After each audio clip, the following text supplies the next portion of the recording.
Assalamualaikum everyone. Welcome back to new lesson at Imam's English World A to Z English Solution. সুপ্রিয় শিক্ষার্থীবৃন্দ, আশা করি যে যেখানে যে অবস্থায় আছো, দেশে অথবা প্রবাসে, সকলেই সুস্থ আছো। Dear learners, আজকে আমি তোমাদের কাছে একটি exception topic represent করব। The topic is how to write longer sentence. Dear learners, অনেক স্টুডেন্ট আমাকে কোয়েশ্চেন করে, sir please teach us how to right longer sentence. Yes dear learners, ছোটবেলা থেকে আমরা কিন্তু অভ্যস্ত যে I play football, he plays football, I go to school. আমরা কিন্তু এই ছোট ছোট বাক্যের মধ্যে সীমাবদ্ধ আছি। বাট কেন আমরা এই ছোট ছোট চিন্তাধারার মধ্যে সীমাবদ্ধ থাকবো? আমাদের চিন্তার জগৎটা কি করতে হবে? এক্সপ্যান্ড করতে হবে।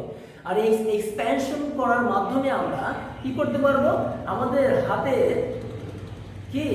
হাতের দূরত্বটাও, দ্যাট মিনস আমাদের লেখার সেন্টেন্স ছোট ছোট সেন্টেন্স থেকে আমরা বড় বড় বাক্য যাতে লিখতে পারবো অথবা আমরা বলতে পারবো, সেই সক্ষমতা আমাদের অর্জন করতে হবে একটি থিওরির মাধ্যমে। আমি সেই থিওরির নাম দিয়েছি 6 রাউন্ড থিওরি।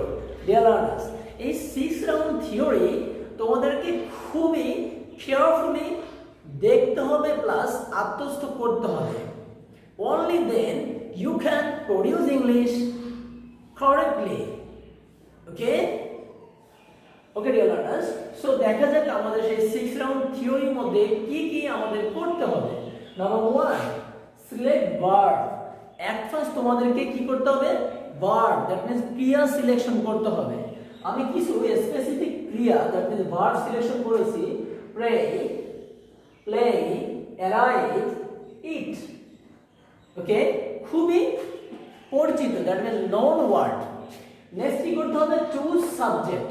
তোমাদেরকে সাবজেক্ট, দ্যাট মিন্স কর্তা সিলেকশন করতে হবে। ডিয়ার লার্নার্স, এই সাবজেক্ট আর verb is the most part of English grammar. Okay, ইংরেজির সবচেয়ে গুরুত্বপূর্ণ বিষয় হলো সাবজেক্ট এবং ভার্ব। কেন? সাবজেক্ট ছাড়া যেমন কাজ সম্পাদন হয় না, অনুরূপভাবে ভার্ব ছাড়া কিন্তু সাবজেক্ট ইনকমপ্লিট, সেন্টেন্স ইনকমপ্লিট। ওকে ওকে ডিয়ার লার্নার্স, সো আমাদেরকে ভার্ব সিলেকশন করার পরে কি করতে হবে? Number 2, choose subject. সাবজেক্ট কি হতে পারে? He, she, they, Rahim, Karim, then Anusha, Ayesha, whatever. Okay, then কি করতে হবে? Finding out object. Object finding out করতে হবে। অবজেক্টটা আবার কি? আমরা কোনো বাক্যের ভার্বকে কি অথবা কাকে দ্বারা প্রশ্ন করলে যা কিছু পাবো সেটাই হলো অবজেক্ট। সো আমাদেরকে ভার্বকে সবসময় কোয়েশ্চেন করতে হবে।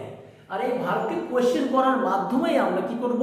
পর্যায়ক্রমে কিন্তু বাক্য ছোট থেকে বড়, দ্যাট মিন্স লঙ্গার সেন্টেন্স লিখতে পারবো। মাথায় রাখতে হবে সবসময় ভার্বকে কোয়েশ্চেন করতে হবে। নাম্বার 4 কি করতে হবে? কোয়েশ্চেন করলেই তো আমরা আনসার পেয়ে যাব, সেই আনসারটা কি করতে হবে? রিপ্লেস করতে হবে বাক্যে। দেন এই 5 নম্বর থিওরিটা হলো আমরা ভার্বকে আরো কিছু কোয়েশ্চেন করতে পারি, দ্যাট মিন্স এক্সট্রা কোয়েশ্চেন। কি দ্বারা কোয়েশ্চেন করব? কোথায়, কখন, কেন, কিভাবে, কত পরিমাণ, কি পরিমাণ। আর এগুলোকে ইংরেজিতে কি বলে? অ্যাডভার্ব। যদি আমরা প্রশ্নটা সিঙ্গেল পাই সেটা হবে কি? অ্যাডভার্ব। আর যদি আমরা প্রশ্নটা গুচ্ছ আকারে পাই সেটা হবে কি? Adverbial. Okay, so dear learners, let us start with some example. লক্ষ্য করো, আমি একটা বাক্য লিখেছি, হি প্রেজ, সে প্রার্থনা করে। এখন ডিয়ার লার্নার্স, আমরা কিন্তু বলেছি যে আমরা অলওয়েজ ভার্বকে প্রশ্ন করব। আমরা কিন্তু সাবজেক্ট সিলেকশন করেছি নাম্বার 1 হি, ভার্ব সিলেকশন করলাম প্রেজ। প্রেই মানে কি হলো? প্রার্থনা করা। ওকে, সো আমরা কি প্রার্থনা করি অথবা কি পালন করি? আমরা প্রশ্ন করি ভার্বকে। যদি ভার্বকে আমরা কি অথবা কাকে দ্বারা প্রশ্ন করে উত্তর পাই সেটা হবে কি? ট্রানজিটিভ ভার্ব, মানে সকর্মক ক্রিয়া। আর যদি কি বা কাকে দ্বারা প্রশ্ন করে উত্তর না পাই সেটা হবে অকর্মক ক্রিয়া, that means intransitive verb. Intransitive ভার্বের কর্ম থাকে না। সো ডিয়ার লার্নার্স, আমরা প্রশ্ন করি কি দ্বারা? কি প্রার্থনা করি বা কি আদায় করি। প্রে মানে প্রার্থনা করা অথবা আদায় করা। ওকে, সো কি প্রার্থনা করি। আমরা যদি প্রশ্ন করি 3 নম্বর ফাইন্ডিং আউট অবজেক্ট, কি দ্বারা প্রশ্ন করলাম, কি প্রার্থনা করি, আমরা যদি উত্তর সালাত। সালাত, আমরা সালাত আদায় করি। ওকে, সো এখানে এই প্রে দেখো কি প্রে কিন্তু ট্রানজিটিভ ভার্ব হিসেবে ব্যবহৃত হয়েছে, যদিও ম্যাক্সিমাম ভার্ব কিন্তু ট্রানজিটিভ এবং ইনট্রানজিটিভ বোথ হিসেবে ব্যবহার করা যায়। এটা আমরা ট্রানজিটিভ ইনট্রানজিটিভ ক্লাসে দেখব। তো লক্ষ্য করো, হি প্রেজ সালাত, আমরা প্রশ্ন করলাম ভার্বকে, সে কি পড়ে বা কি আদায় করে, সালাত। এখন আমরা ওই যে বলেছিলাম আমরা সেন্টেন্স কিন্তু এখানে সালাতেই সীমাবদ্ধ থাকবো না, আমরা সেন্টেন্সকে পর্যায়ক্রমে লঙ্গার করব। আন্ডারস্ট্যান্ড? সো লঙ্গার করতে হলে আমাদেরকে কি করতে হবে, এই 5 নম্বর থিওরি অ্যাপ্লাই করতে হবে, যে কোথায়, কখন, কেন, কিভাবে, কত পরিমাণ, কি পরিমাণ, এটা দিয়ে কিন্তু কোশ্চেন করতে হবে। সো আমরা এখানে ভার্বকে আবার কোশ্চেন করি, উই প্রে সালাত, আমরা নামাজ পড়ি, কিভাবে পড়ি, কিভাবে পড়ি, আমরা নামাজ যথাযথভাবে পড়ি। যথাযথভাবে কি হতে পারে, প্রপারলি অথবা কেয়ারফুলি। ওকে, অথবা কি আরো অনেক ভাবে হতে পারে। এবার যদি আমরা প্রশ্ন করি কোথায় পড়ি, কোথায় পড়ি, আমরা অ্যাট হোম হতে পারে, অ্যাট হোম। ওকে, অ্যাট মস্ক হতে পারে। ওকে ডিয়ার, সো লক্ষ্য করো আমরা কিন্তু সাবজেক্ট ভার্ব তারপর অবজেক্ট, আমরা অবজেক্ট থেকে কিন্তু কি আমরা বেরিয়ে এসে আমরা কিন্তু অ্যাডভার্বে আসছি, এবং এখানে কিন্তু অ্যাডভার্ব এক প্রকার অ্যাডভার্বের মধ্যেই সীমাবদ্ধ নয়। ডিয়ার লার্নার্স, তোমরা জানো বা তোমাদের জানা উচিত যে অ্যাডভার্ব 3 প্রকার। ওকে, সিম্পল অ্যাডভার্ব, রিলেটিভ অ্যাডভার্ব আর ইন্টারগেটিভ অ্যাডভার্ব। সিম্পল অ্যাডভার্ব আবার 8 প্রকার। ওকে, সেই 8 প্রকার অ্যাডভার্বের মধ্যে একটা হলো adverb of manner, that means সেই কাজ, কোনো কাজ কোন ভাবে হয়, কিভাবে হয়। সো আমরা এটা কিভাবে হয়, যথাযথভাবে। যদি বলি কোথায় হয়, সো এটা হলো adverb of place. Adverb of place, কোথায় হয়, অ্যাট হোম। হি প্রেজ সালাত, সে নামাজ আদায় করে প্রপারলি, যথাযথভাবে। কোথায়, অ্যাট হোম। এখানে এই সেন্টেন্সটা কিন্তু আরো বড় করা যায়। কেন সে যথাযথভাবে কি বাসায় নামাজ আদায় করে, কেন করে, যদি কেন দিয়ে আবার একটু প্রশ্ন করো কেন নামাজ আদায় করে, তো তুমি এখানে বিকজ দিয়ে কিন্তু, বিকজ হি ওয়ান্টস, সে চায়, কি চায়, দ্য মার্সি অফ আল্লাহ, আল্লাহর করুণা চায়। বিকজ কারণ, হি ওয়ান্টস, সে চায়, কি চায়, টু গো টু জান্নাত, জান্নাতে যেতে চায়। সো আমরা কিন্তু বাক্যকে এইভাবে একটু ব্রেনটাকে খাটিয়ে ছোট ছোট বাক্য থেকে কিন্তু পর্যায়ক্রমে বড় বাক্য তৈরি করতে পারি। So let us now come to 2 number example. I was born, আমি জন্মেছিলাম। ডিয়ার লার্নার্স, এখানে লক্ষ্য করুন কখন, কখন, কখন, কখন, 4টা কখন আছে। দ্যাট মিন্স 4টা কখনের, দ্যাট মিন্স 4টা অ্যাডভার্বের ইউজ এখানে করতে হবে। আর এটা করতে হলে তোমাদের কি করতে হবে, এই যে 6 রাউন্ড থিওরি নাম্বার 6, এটা অনুসরণ করতে হবে, যে অ্যাডভার্ব কত প্রকার এবং বাক্যে একাধিক অ্যাডভার্ব আসলে কিভাবে অ্যাডভার্বটা সাজাতে হয়। লক্ষ্য করো, নাম্বার 1, ম্যানার, প্লেস, টাইম। ওকে, অ্যাডভার্ব যদি একাধিক আসে সেক্ষেত্রে আমরা ম্যানারটা আগে লিখব, প্লেসটা পরে, লাস্টের টাইম। আবার বি নাম্বার আছে ছোট সময় থেকে বড় সময়ে যাবে। যদি সময় একাধিক সময়ের উল্লেখ থাকে তো সেটা কি হবে, ছোট থেকে বড় সময়ের দিকে যেতে হবে। Number C, adverb of time plus manner, ভার্বের পরে বসে, ভার্বের পরে, ভার্ব অবজেক্ট থাকলে অবজেক্টের পরে বসে। Number D, adverb of frequency, মানে ফ্রিকোয়েন্সি মানে বারবার, যে কাজটা বারবার হয় সেটাকে কি বলে, অ্যাডভার্ব অফ ফ্রিকোয়েন্সি, যে ওয়ার্ডটা দিয়ে প্রদর্শন করা হয় বা বোঝানো হয়। লক্ষ্য করে অ্যাডভার্ব অফ ফ্রিকোয়েন্সি কিছু আমি লিখেছি, এছাড়া অনেক আছে। Sometimes, always, often, never, ever, seldom, hardly, already. এই অ্যাডভার্ব অফ ফ্রিকোয়েন্সি গুলো কি বি ভার্বের দ্যাট মিন্স অক্সিলারি ভার্বের পরে বসে, বাট মেইন ভার্ব যদি চলে আসে মেইন ভার্বের আগে বসে, দ্যাট মিন্স পূর্বে বসে। আশা করি বুঝতে পেরেছো। সো ডিয়ার লার্নার্স, এই যে আমরা এখানে আই ওয়াজ বর্ন চারটা কখনের উত্তর দিতে হবে, দ্যাট মিন্স টাইমের উত্তর দিতে হবে। টাইম, এই জন্য আমাদের কি করতে হবে, এই বি থিওরি অ্যাপ্লাই করতে হবে। ছোট সময় থেকে বড় সময় থেকে আমরা যাব। আই ওয়াজ বর্ন, তাহলে আমরা সময়টা লিখি কখন, at 7 at suppose at 10 am, 10টার সময় জন্মেছিলাম। আমি যদি বলি কখন জন্মেছিলাম, 10টার সময়, কখন সেই এবার হলো এর চেয়ে একটু বড় সময় লিখতে হবে, তাই না? আমি যদি বলি ইন দ্য মর্নিং অথবা in the afternoon, in the morning, সকালে, সকাল 7টায় 10টায় আমি জন্মগ্রহণ করেছিলাম। এ যদি বলে কোন দিন, তাহলে ওয়ান কি মানডে, সোমবারে। যদি বলি এখানে আরো দেওয়া যায়, কিন্তু যদি বলি কোন মাস, তাই না, তাহলে মাসের আগে ইন বসে, in January or March or may. যদি বলি সাল, ওকে, নাম্বার 4, তো ইন কি 1988।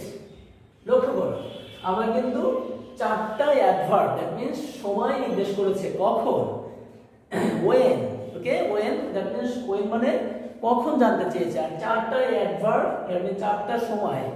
ছোট থেকে আমরা কিন্তু পর্যায়ক্রমে বড় সাজালাম। লক্ষ্য করো I was born at 10 am, ওকে, এর চেয়ে একটু বড় সময় ইন দ্য মর্নিং, সকাল, সকালে যেতে 10 am একটা সকালের একটা পোরশন হলো কি 10টা। আবার ইন দ্য মর্নিং, মর্নিং কখন, পুরো দিনের একটা অংশ হলো ইন দ্য মর্নিং, ওকে, অথবা এট নাইট, অথবা ইন দ্য ইভিনিং, ওকে, অথবা ইন দ্য আফটারনুন। তোমরা এইভাবে করতে পারো। এখানে সাবজেক্টটা তোমরা চেঞ্জ করতে পারো, আয়ের জায়গায় উই দিতে পারো, হি সি, যদু মধু কদু, তোমরা ইচ্ছা করলে যে কোনোটা দিতে পারো, ওকে। আর এখানে দেখো এই মানডের পরে মান্থ লিখতে পারো, ওকে। দেন মান্থটা আমি বাদ দিয়েছি, এখানে আমি সরাসরি ইয়ারে চলে গেছি, ইন 1988। তবে এখানে তোমাদের একটু প্রিপজিশনের ব্যবহারগুলো মনে রাখতে হবে, যে কোথায় ইন বসে, কোথায় অ্যাট বসে। ইয়ারের আগে ইন বসে, ডে এর আগে অন বসে, এই যে মর্নিং এর আগে ইন বসে, সময়ের আগে অ্যাট বসে। আশা করি বুঝতে পেরেছো। তো লক্ষ্য করো আই ওয়াজ বর্ন, আমি জন্মেছিলাম। আমি কিন্তু এটুকুই বাক্য শেষ করতে পারতাম, বাট আমি কিন্তু দেখো ক্রমে বাক্য কি করতেছি, বড় করেছি। এই বাক্যটাকে কিন্তু আরো বড় করা যায়। তো এই পর্যায়গুলোতে কিন্তু আমরা আরো বড় বাক্য কিভাবে লেখা যায় সেটাও শেখাবো, এটাই কিন্তু শেষ নয়। তো আসো আমরা এখন নাম্বার 3 তে যাই। উই প্লে, আমরা খেলা করি। সো আমরা, তোমরা কি ভুলে গেছো যে আমরা কিন্তু ভার্বকে প্রশ্ন করে করে সামনে আগাচ্ছি, দ্যাট মিন্স ভার্বই আমাদের একমাত্র হুইল সামনে যাওয়ার, ওকে। ভার্বের হুইলে করেই আমরা কিন্তু ছোট থেকে বড় বাক্য তৈরি করব, প্রশ্ন করব, শুধু প্রশ্ন করতে হবে। তো আমরা সাবজেক্ট ভার্ব পেয়েছি, এখন কি পাবো আমরা 3 নম্বর, ফাইন্ডিং আউট অবজেক্ট। অবজেক্ট কিভাবে পারবো, ওই যে প্রশ্ন করতে হবে ভার্বকে, কি অথবা কাকে দ্বারা। তো প্রশ্ন করি কি দ্বারা, উই প্লে, আমরা খেলা করি। কি খেলি, আমি তো উত্তর লিখি ফুটবল, আমরা ফুটবল খেলি, ওকে। এখন কিভাবে খেলি, আমরা ফুটবল কিভাবে খেলি, আমরা এটা অ্যাডভার্ব দিতে পারি কিভাবে, নাইসলি, দ্যাট মিন্স এটা হাউ কে নির্দেশ করেছে, how, okay. We play football, আমরা নাইসলি দিলাম, কিভাবে, ওকে। লক্ষ্য করো এখানে কিন্তু আমরা অ্যাডভার্ব অফ ম্যানার ইউজ করেছি, মানে কিভাবে হচ্ছে। আর এখানে যেহেতু অবজেক্ট আসছে, অ্যাডভার্ব অফ ম্যানারটা কিন্তু পরে চলে গেছে, বাট বি ভার্ব আসলে এই যে এখানে একটা লিখেছিল adverb of time place manner, ভার্বের পরে বসে, বাট অবজেক্ট থাকলে অবজেক্টের পরে বসে। তো আমরা কিন্তু এই রুলটাও কিন্তু ফলো করেছি। উই প্লে ফুটবল, ফুটবল হলো অবজেক্ট। কেন অবজেক্ট, কারণ ভার্বকে কি দ্বারা প্রশ্ন করে আমরা এই উত্তরটা পেয়েছি। সো লক্ষ্য করো নাইসলি। এই যে এবার যদি কোথায় খেলি, কোথায় খেলি, in the school playground, in the school playground, playground. লক্ষ্য করো, উই প্লে ফুটবল, আমরা কিন্তু ফুটবলের মধ্যে সীমাবদ্ধ নাই, আমরা একটা অ্যাডভার্ব নিয়ে এসেছি, নাইসলি, সুন্দরভাবে খেলি। কোথায় খেলি? In the playground. এখন কিন্তু আমরা আরো একটা কোথায় উত্তর নিয়ে আসতে পারি। সুন্দরভাবে ফুটবল খেলি, কোথায় খেলি? স্কুল প্লেগ্রাউন্ডে। কখন খেলি? ওকে, কখনো নিয়ে আসতে পারি আমরা চাইলে, ইন দ্য মর্নিং অথবা ইন দ্য আফটারনুন। ওকে, আমরা কোন দিন খেলি?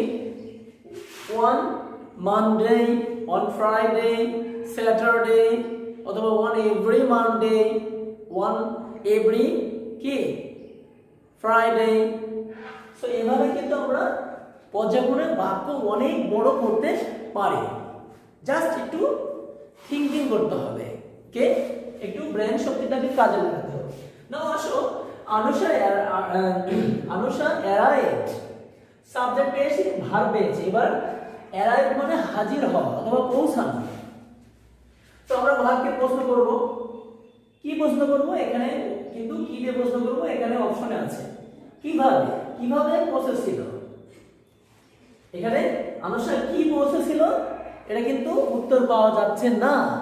সো দ্যাটস ওয়াই আমরা কিভাবে দ্বারা প্রশ্ন করব, কিভাবে পৌঁছেছিল। ওই যে asking extra questions to verb, round 5 theory apply করতে হবে। ওকে, কিভাবে পৌঁছেছিল। আমি যদি বলি দ্রুত পৌঁছেছিল, তাড়াহুড়ো করে পৌঁছেছিল, সো কুইকলি বা হারিডলি, হারিডলি। আনুষা arrived hurriedly, তাড়াহুড়ো করে পৌঁছেছিল। দেখো ভার্বের পরেই কিন্তু, যেহেতু অবজেক্ট নাই, ভার্বের পরেই কিন্তু অ্যাডভার্ব, যাতে ম্যানার, অ্যাডভার্ব অফ ম্যানারটা গিয়েছে। কখন পৌঁছেছিল?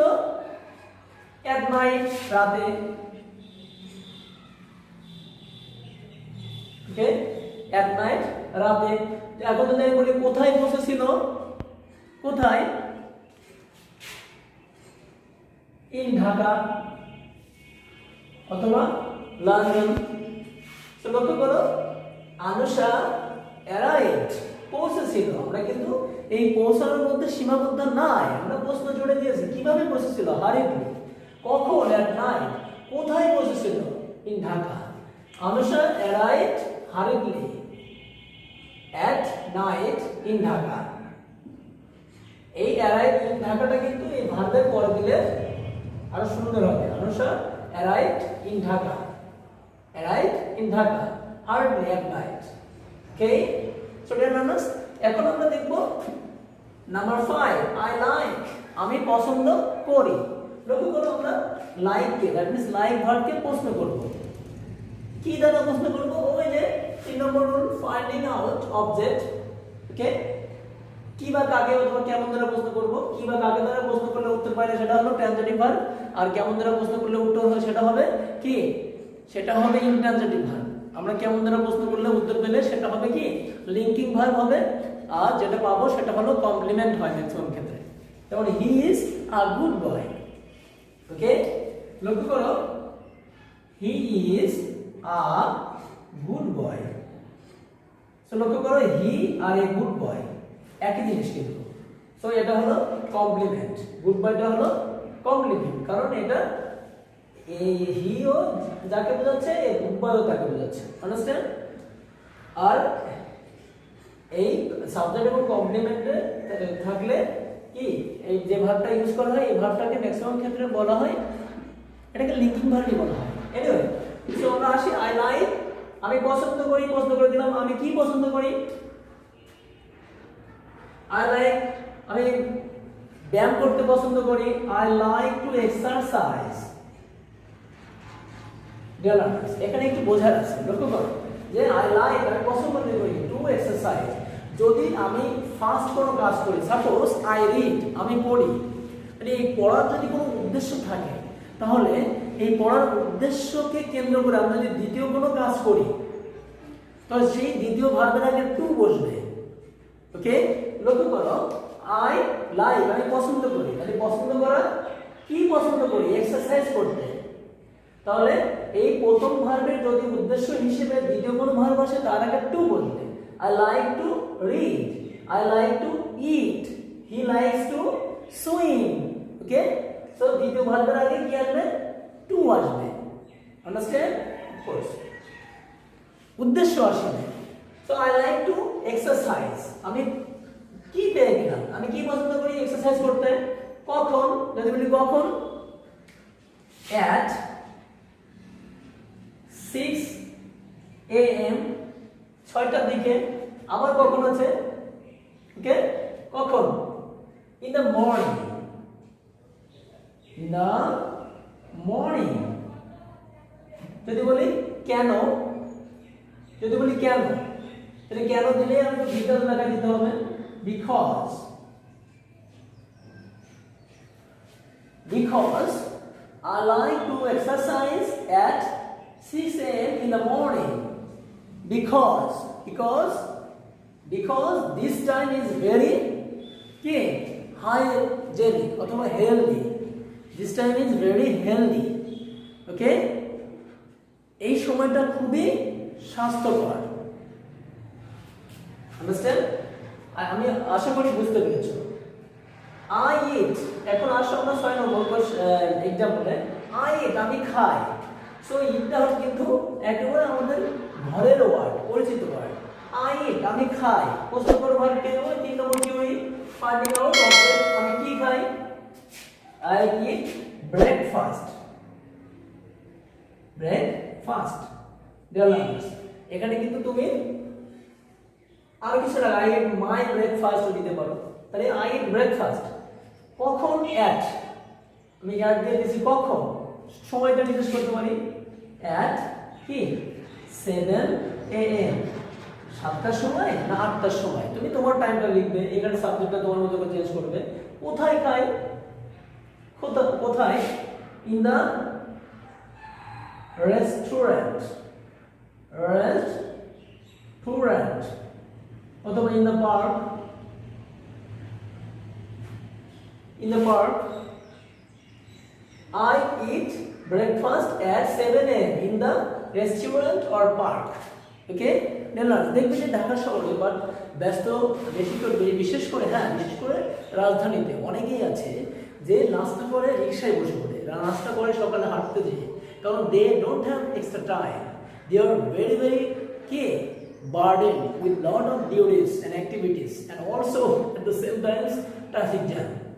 Okay, so I eat breakfast, আমি খাই, কি খাই? ব্রেকফাস্ট। কখন খাই? ওকে, কখন খাই? এখানে কি কখন খাই? at 7 AM. ওকে, কোথায় খাই? লক্ষ্য করো, কোথায় খাই? ইন দ্য রেস্টুরেন্ট অথবা পার্ক। কেন খাই? কেন খাই? এইভাবেও কিন্তু তুমি কেন দিও, বিকজ, বিকজ দিয়ে কেন, বিকজ কেন, কেন খাই, কেন, বিকজ দিয়ে কিন্তু তুমি আরেকটা ছোট্ট বাক্য জুড়ে দিতে পারো। Because I don't have extra time, যে সকালে হাঁটতে যাই ওখানেই নাস্তা খাই, এক্সট্রা টাইম নেই, বাসায় এসেই আমি অফিসে চলে যাই। ওকে, এমনটা হতে পারে। সো ডিয়ার লার্নার্স, আজকে আমরা দেখলাম how to expand sentence, the length of sentence, sentence ছোট ছোট সেট বাক্য থেকে কিভাবে বড় বাক্য তৈরি করা যায় এই 6 রাউন্ড থিওরির মাধ্যমে। Thank you dear viewers for staying with me as well as enjoying my class. আশা করি আজকের ক্লাসে তোমরা এনজয় করেছো এবং আজকের ক্লাসে তোমরা নতুন কিছু শিখতে পেরেছো। ডিয়ার লার্নার্স, ইনশাআল্লাহ ইংরেজির ভয়কে জয় করে তোমরা fluently, smartly and frankly like a native speaker English represent করতে পারবে, both in written English and spoken English. But তোমাদের একটি কাজই করতে হবে, আমার channel Imam's English word subscribe করতে হবে এবং বেশি বেশি আমার চ্যানেলের লিংক তোমাদের বন্ধুদের কাছে শেয়ার করতে হবে, বেশি বেশি লাইক, শেয়ার এবং কমেন্টের জন্য। ইনশাআল্লাহ, see you soon on new day, on new topic. Till then, keep on practicing at home. আল্লাহ হাফেজ, আসসালামু আলাইকুম।